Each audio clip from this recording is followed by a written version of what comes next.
চালের বাজারের অস্থিরতা কোনোভাবেই কমছে না। ভরা মৌসুমেও যেমন বেশি দামে বিক্রি হচ্ছে, তেমনি বর্ধিত দামের ওপরেও বাড়ানো হচ্ছে দাম। সরু চালের হাব কুষ্টিয়ায় আবারও নতুন করে দাম বেড়েছে কেজি প্রতি 1 থেকে 2 টাকা। বস্তার গায়ে দাম ও ধানের জাত লেখার সরকারি আদেশ, ঘন ঘন মিটিং ও অভিযানেও কমানো যাচ্ছে না দাম। তবে বিচ্ছিন্ন অভিযান নয়, সিন্ডিকেটের বিরুদ্ধে কঠোর হয়ে পুরো ব্যবস্থাপনাকে নিয়মের মধ্যে আনতে পারলে দূর হবে এ অস্থিরতা, বলছেন অর্থনীতিবিদ। জাহিদুজ্জামানের প্রতিবেদনে বিস্তারিত। এবার ধানের ভরা মৌসুম থেকেই চালের বাজারে অস্থিরতা। সরু চালের অন্যতম যোগানদাতা কুষ্টিয়ার বাজারে শুরু থেকেই বেশি দামে বিক্রি হচ্ছে চাল। দিন যায় আর বর্ধিত দামের উপর বাড়ানো হয় দাম। নতুন করে কেজি প্রতি 1 থেকে 2 টাকা বাড়ায় মিনিকেট চাল বিক্রি হচ্ছে 66 থেকে 67 টাকায়। বেড়েছে বাসমতি সহ অন্য সব চালের দামও।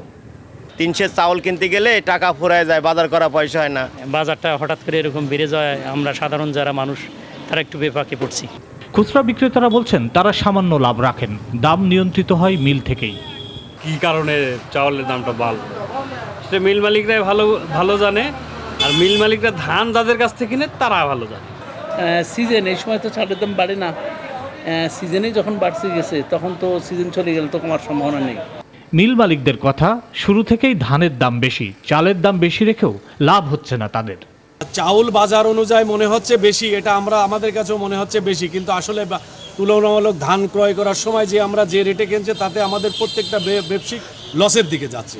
তবে অর্থনীতিবিদ বলছেন পুরো ব্যবস্থাপনা বদলাতে না পারলে বাজার স্থিতিশীল করা সম্ভব নয়। প্রশ্ন হচ্ছে, একজন অবৈধ সিন্ডিকেট করে এই দেশে টিকে থাকে কী করে? পুরো ব্যবস্থাপনাটা যদি একটা নিয়মের মধ্যে নিয়ে আসতে না পারেন, তাহলে এই বিচ্ছিন্নভাবে অভিযান করে আপনি কিছু করতে পারবেন না।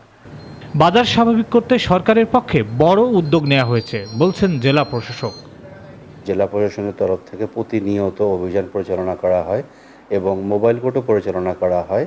কোনো ব্যক্তি বিশেষ বা প্রতিষ্ঠান যদি এই আইন লঙ্ঘন করে তাদের বিরুদ্ধে আমরা প্রচলিত আইনে ব্যবস্থা নিচ্ছি। কম দামে ধান পেতে কৃষকদের জন্য ভর্তুকি বাড়ানোর কথাও বলছেন অর্থনীতিবিদ। জাহিদুজ্জামান, নিউজ 24, কুষ্টিয়া।